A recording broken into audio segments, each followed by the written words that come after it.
But Brian, like you helped me a lot. Like you not only like you have your military career, right? And then you're active uh working in the police department.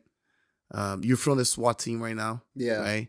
For the last 2 years and a half, right? Yeah, like 2.5 years. Yeah, and I remember when you were studying, I saw like everything happen in your Yeah. life, right? I saw Yeah. like you always like give me the news and tell me what's happening. Like you're training you going a lot to the what is the name of the base? Like you guys go and train? Pendleton. Yeah, the penalty. You go to the penalty all the time, like to train them there. And I remember when you joined the SWAT, you trying to you start applying for the SWAT team, and you told me everything. Hey, I did the physical training. Tomorrow I have this. Like you were really excited, and I know you love what you do. I know, and I know you since 2012, right? And we've been together for the past 8 years, and man, like it's amazing the passion that you have for your work, for what you do. For me, you're like you even though you don't compete in jiu-jitsu, you train with the high level against the high level black belts, world champions here at Atos, and you helped me a lot during my training camps, especially for ADCC since ADCC 2013.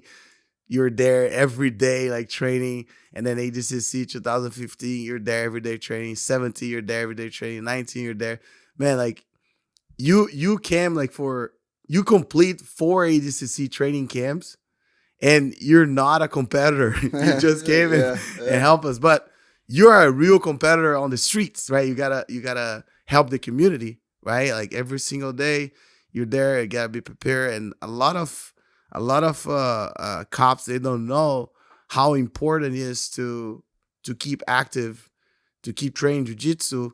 Of course, like I believe when you join the police department, you already trained jiu-jitsu, right? Yeah. You already trained. Yeah. So yeah, probably you could hold and control you can control the situation way easier than a lot of cops. Like most of them, they don't train. Most, right? Yeah, most they don't train jiu-jitsu. Most people have no idea what's happening when someone grabs onto them. It's so important. I think like I know you have the vision of how is to easily control someone, right? Tell me a little bit about your stories, and like you have a lot of stories to share for sure. I know. For how long you're doing that? How long you're on the streets? Since 2014, I joined the department, and really only because I needed a job. I was running out of the GI Bill. I mean, I would graduate. I had enough to graduate and stuff, but I started looking for a job, and where I lived was actually behind the police academy. I thought it was the Navy boot camp. I didn't know it was a police academy, and I was running one day, and I asked them, "What are you guys doing? Is this Navy boot camp?" And they said, "No, it's a police academy." Oh, wow. I was like, "Oh, what do you guys? Is that a hard job or something?" Yeah, I never wanted to be a cop in my life, and they said they work four days a week, 10 hours a day, and that sounded pretty easy. So I applied. They hired me pretty quick, and since then I love it. It's so much fun. You get the craziest stories. You see the most insane things out in the street, and you get to be in exciting situations, and you have a lot of boring days too. But I think that comes with working in a larger city. Yeah. But it's overall, I enjoy going to work. I like driving around, meeting people, talking to people. It's so much fun. Yeah. Man, it's like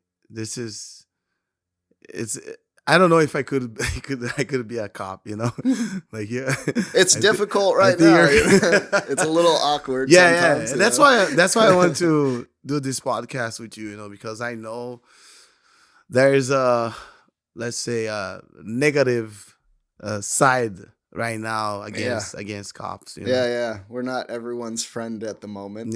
But even the guy that's they're telling me to F off or screaming at me when I drive past. Really? Like you're driving past and people start doing that, right? Yeah, pretty much every day. Every day? Yeah. No way. Yeah, all day. They're telling us, I hope my wife gets raped. I hope my kids are killed. Things like this. Yeah, But even that guy, the guy they that say says, those things to you? yeah, yeah. No way.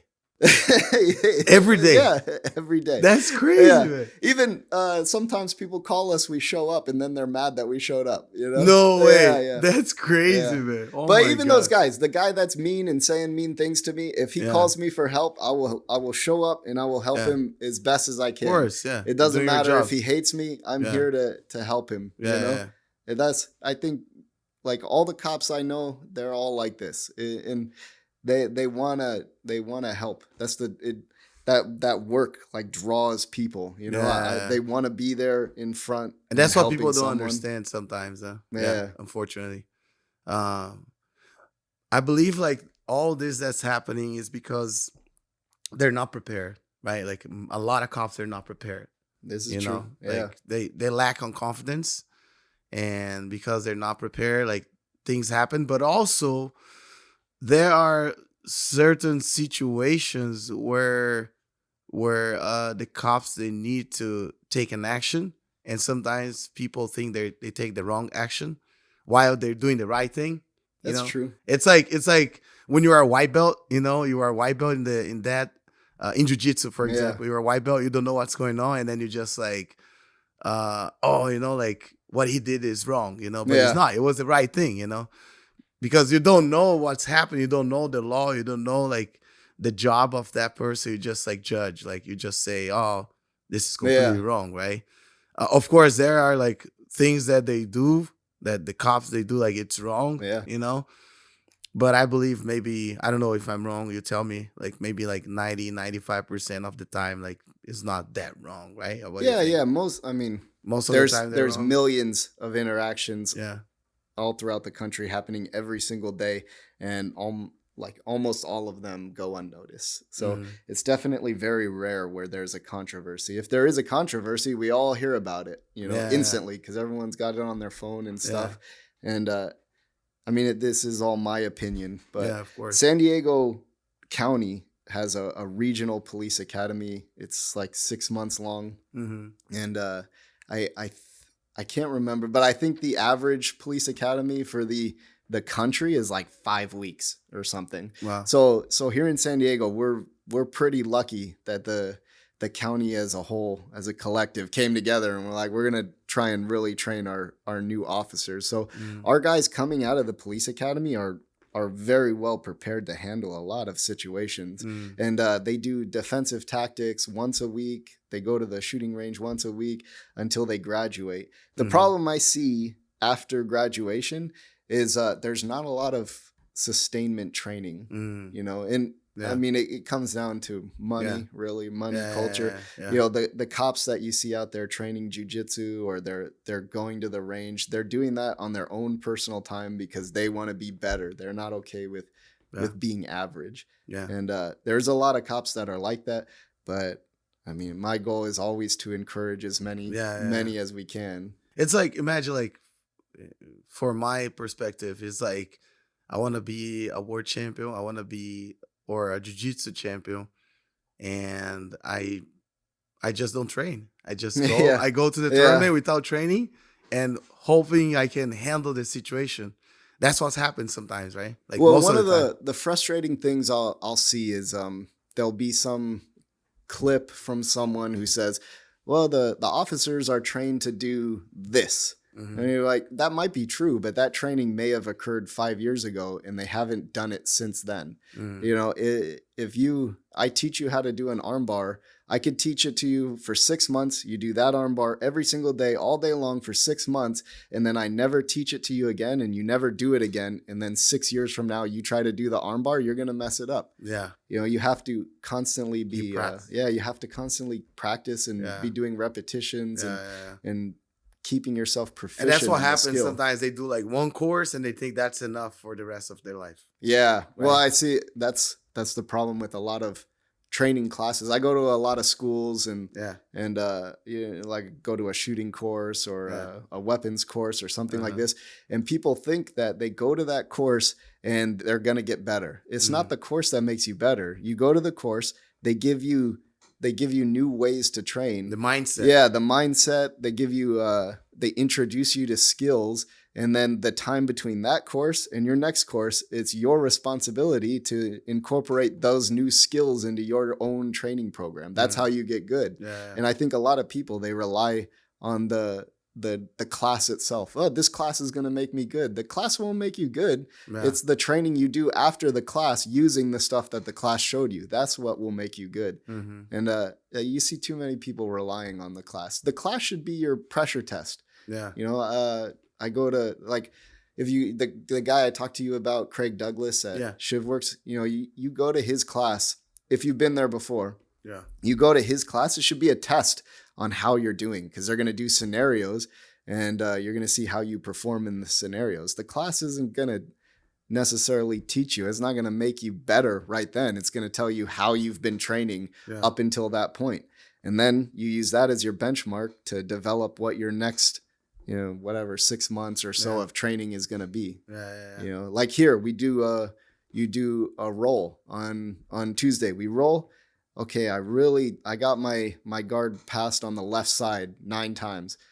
I need to work on protecting my guard on the left side. So then I'll come up with a program. All right, the next 2 weeks I'm going to focus on only using the left side of my guard until I get it good. You know, so you find like your deficiencies and it's target in on. Yeah, it's like studying anything. Like you study Jiu-Jitsu, and if you're a coach, you're gonna try to apply the techniques that you think is work for your students. But if you are the one that competes, like you watch, for example, like people join the Atos online, they're gonna watch, right? But then they need to practice that technique, right? They need to practice. If they don't, they're not gonna improve. Like just watching, maybe you help if you watch. Like sometimes I watch a lot of tournaments, a lot of competition footage, and I go and roll, and sometimes I find myself like doing that thing, you know? But I have a lot of experience already, right? I have a lot of skills, but for those who are starting, they must like practice and drill, right? And repeat the technique, right? And put them on that situation. And a lot of people, they don't do that because of ego, right? And that's another thing. That, ego shuts you down quick. Yeah, and between in the police department, there's a lot of ego, right, Brian? Yeah, a lot, sure, right? For sure. Like in military, people don't, especially those types of people, they don't like to lose. Nobody likes to be wrong. They don't want to be embarrassed. Yeah, you know? People don't like to lose. So it's hard. Yeah, people don't like to lose. Like sometimes people say, "Oh, you know, this guy is a bad loser," or they say, "Oh, this guy has too much ego," you know? Yeah.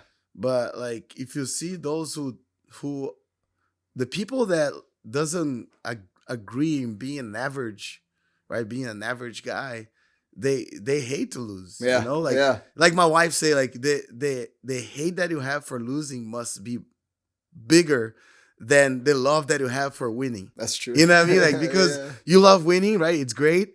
But when you have that taste of like, oh, you know, I couldn't like do the way that I should, or I couldn't achieve that, like you gotta like you want to overcome that, you know? And a lot of people, they don't like to deal with that. They don't like to face that.